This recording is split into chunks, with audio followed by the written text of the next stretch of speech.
Hey, I'm Jimmy Gretzinger from Michigan Out of Doors Television. We're here today with Seth Herbst from the DNR Fisheries Division, and we are going to talk about invasive species. And last time we were with you, Seth, we were talking about fish and what anglers can do to identify some invasives. Today we're here to talk about something different. What is it? Yep, so today we're going to be talking about another thing that the state is definitely concerned with, which is invasive plant species. So some of these invasive plant species are spread through boats, just like this one. People fishing in different areas, trailering, and then making their way to another lake for fishing or any other kind of recreational opportunity that the lakes in Michigan have to offer. But when they trailer to a new lake, there's a possibility of spreading these invasive plant species. Okay, so what can we as anglers do to kind of help stop that spread of those invasives?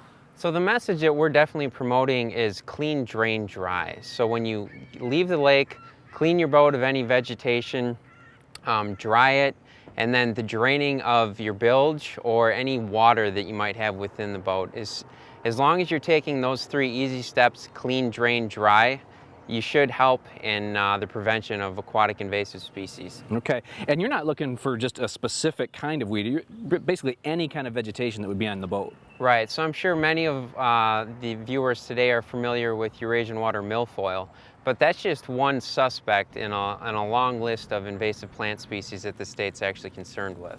Okay, so if we see anything on our boat, we should be getting rid of that. Correct, yep. Basically, as soon as you take your boat out of the water, go ahead and take those three steps, clean, drain, dry, and you should help with preventing the spread of aquatic invasive plant species. So Seth, you know, as an angler, why should I even be concerned about invasives getting into, you know, some of the areas that I like to fish?